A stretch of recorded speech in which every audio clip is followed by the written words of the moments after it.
Le DAF Fresh Morning, c'est 104.5 tonnes de bonne humeur.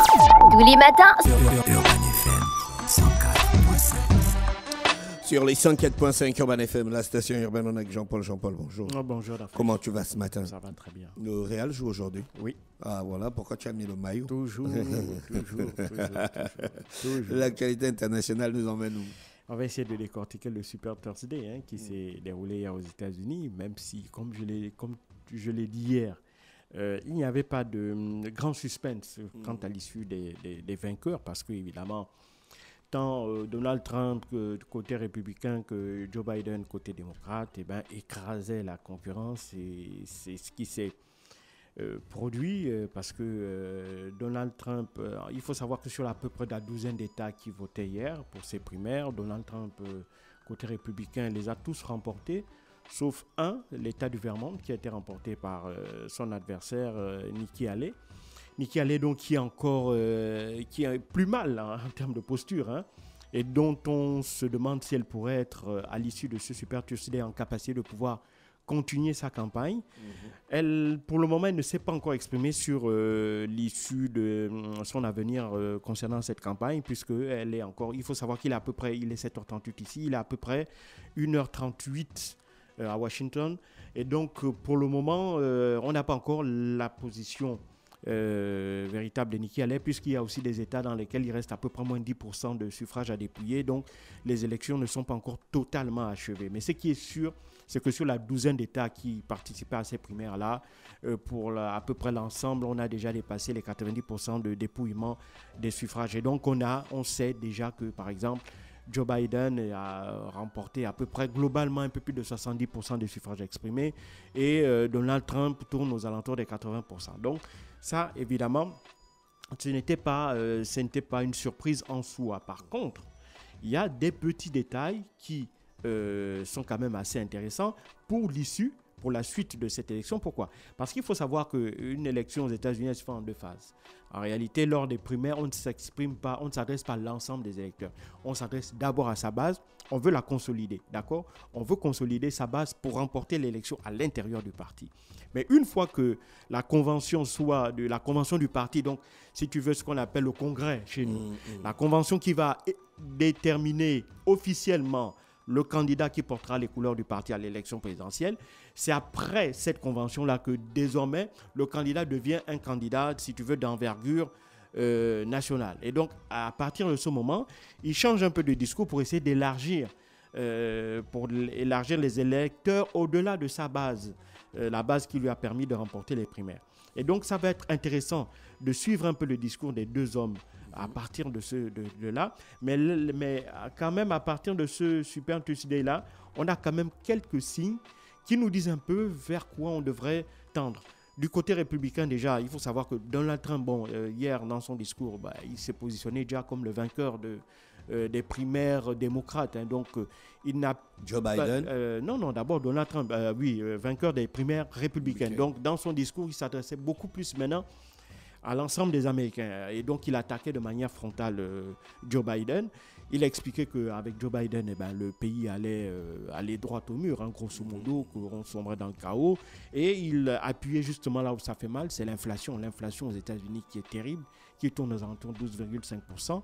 Et ça, c'est de l'inflation de manière globale. Si on prend par soit secteur, si on prend l'alimentation, ça tourne dans certains États aux alentours de 40 à 45%. Il y a aussi un autre problème, c'est que aujourd'hui, à cause de la dette, les Américains, la Réserve fédérale a dû relever ces taux d'intérêt. Donc, ce qui fait que l'argent coûte plus cher, le crédit coûte plus cher. Or, il faut savoir que les Américains sont les habitants au monde qui vivent le plus à crédit. Il y a une grosse épargne aux États-Unis, mais cette épargne-là, elle est décorrélée de la consommation. En général, les Américains, quand ils épargnent, c'est pour de gros achats qui se font sur le long terme. Et donc, pour consommer au quotidien des petites choses, ils font beaucoup de crédits. Là-bas, par exemple, il y a le système des cartes de crédit, il y a des banques qui donnent des cartes de crédit, il y a les grandes enseignes de distribution qui donnent aussi leurs cartes de crédit. Donc, on peut consommer on peut consommer énormément, mais à crédit. Sans avoir l'argent. sans avoir le cash sur soi. Et donc, et lorsqu'on est dans une situation de crise comme maintenant, eh ben, ces taux d'intérêt ont tendance à s'envoler. Et donc, ce qui se passe, c'est que pour ceux qui n'ont pas une grosse épargne ou qui souhaitent ne pas toucher à cette épargne parce qu'ils veulent, par exemple, lancer un projet immobilier, eux, ils sont embêtés. Parce que les taux d'intérêt étant relevés, ça va forcément avoir un impact sur leur pouvoir d'achat, et donc ça va freiner la consommation. Donc, Donald Trump sait que, par le biais de sondages, il sait que pour le moment, la principale préoccupation des Américains, de la classe moyenne, qui est la classe la plus importante et qui constitue la base électorale aussi, ce sont eux qui massivement vont voter. Eh ben, la principale préoccupation de cette classe moyenne américaine-là, c'est évidemment le taux d'inflation, c'est la vie chère. Et donc, il appuie sur ça en disant que Joe Biden, en l'occurrence, a échoué, et que si on lui donne un deuxième mandat, eh ben, le pays va aller droit au mur parce que, évidemment, les prix vont continuer de grimper. Pour Joe Biden, eh ben, lui, c'est à peu près le même discours, c'est-à-dire un discours alarmiste en disant que Donald Trump, c'est quelqu'un qui est clivant, c'est quelqu'un qui joue sur les divisions et qui risque d'amener aussi l'Amérique droit au mur. Et puis, sa lecture de l'économie est totalement différente. Lui, il part du principe que les États-Unis se portent bien parce que le PIB il est important, la croissance est là, et puis on assiste à une grosse vague de réindustrialisation américaine, c'est-à-dire qu'on voit des relocalisations dans des secteurs d'activité qui avaient totalement disparu, l'industrie automobile. Ils ont lancé de grands projets de construction d'usines de fabrication de batteries électriques parce qu'ils veulent rattraper le retard qu'ils ont sur les Chinois. Il faut savoir que les Chinois sont aujourd'hui et de loin les plus gros fabricants de véhicules électriques. Et il faut savoir que 90% des batteries qui sont utilisées dans toutes les voitures électriques dans le monde sont fabriquées en Chine. Donc, la Chine a un avantage concurrentiel énorme par rapport aux Américains. Et donc, les Américains qui sont aussi dans une guerre commerciale et une guerre technologique contre les Chinois, ils ont essayé de limiter leur accès aux semi-conducteurs. Ça n'a apparemment pas marché. Et la Chine aussi a limité l'accès des Américains aux terres rares. Et donc, dans le même temps, les Américains ont lancé pas mal de projets de construction, d'exploitation minière, notamment de terres rares, pour permettre aussi d'avoir accès à ces matériaux qui sont indispensables pour la fabrication d'équipements électroniques que l'on trouve dans les véhicules, dans nos appareils électroménagers, dans les téléphones portables, etc., etc. Donc, Joe Biden, lui, joue sur ça, et surtout avec l'IRA, l'Inflation Reduction Act, cette loi qui a permis justement d'octroyer d'immenses subventions, notamment aux entreprises qui viennent relocaliser leurs activités ou qui viennent s'installer aux États-Unis, qui font que des pays comme l'Allemagne aujourd'hui commencent à sentir les effets de l'IRA là, parce qu'il y a des véritables saignées dans le secteur industriel. Les Allemands préfèrent aller aux États-Unis. Pourquoi ?